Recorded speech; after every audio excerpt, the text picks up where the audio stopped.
அந்த இருள் வாழ்க்கையில் என்னைக்காவது ஒரு நாள் சூழும். இந்த உலகம் நமக்கு புரிய ஆரம்பிக்கும், மனிதர்கள் புரிய ஆரம்பிப்பாங்க, மனிதர்களுடைய நடவடிக்கைகள் புரிய ஆரம்பிக்கும், மனிதர்களுடைய உண்மை முகங்கள் புரிய ஆரம்பிக்கும். மனிதன் பின்னாடி எப்படி நடந்துப்பான், முன்னாடி எப்படி நடந்துப்பான், அவனுடைய வார்த்தைகள் எப்படி இருக்கும், முன்னாடி பின்னாடி எப்படி இருக்கும், உங்களுக்கு நலவு விரும்புவானா இல்லையா, உங்க கண்ணியத்தை மனிதர்கள் பாதுகாப்பார்களா இல்லையா, இப்படி எல்லாமே உங்களுக்கு ஒரு நாள் புரிய வரும். இப்ப எல்லாமே கைவிடப்பட்டுட்டோங்கிற நிலைமைக்கு நீங்க யோசிக்க ஆரம்பிப்பீங்க. இப்படித்தான் இந்த வாழ்க்கை இருக்குமா, எதுக்கு இந்த வாழ்க்கை, எதுக்கு இந்த மனிதர்களுக்காக, இந்த மனிதர்களோட நான் வாழணுங்கிற ஒரு எண்ணம் கூட உங்களுக்கு ஏற்படும். அப்ப இந்த குர்ஆனுடைய வசனம் உங்களுடைய உள்ளங்கள்ல வரணும். வஹுவ மஅக்கும் ஐனமா குன்தும். எங்க நீங்க இருந்தாலும், எந்த சூழ்நிலையில இருந்தாலும், எந்த மனிதர்கள் உங்களை கைவிட்டாலும், இந்த உலகமே உங்களை அங்கீகரிக்கவில்லை என்றாலும், அல்லாஹ் உங்களோடு தான்,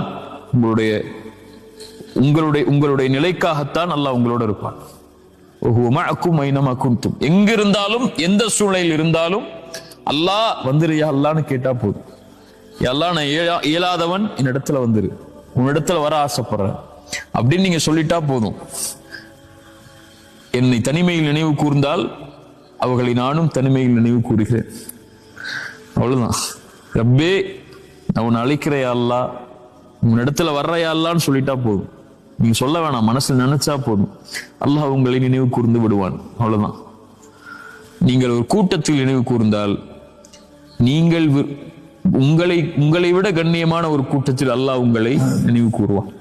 நீங்கள் நடந்து வந்தால் அல்லாஹ் விரைவாக உங்களை நோக்கி வருவான். அவ்வளவுதான். அல்லாஹ் நம்மளை அங்கீகரிச்சா போதும்.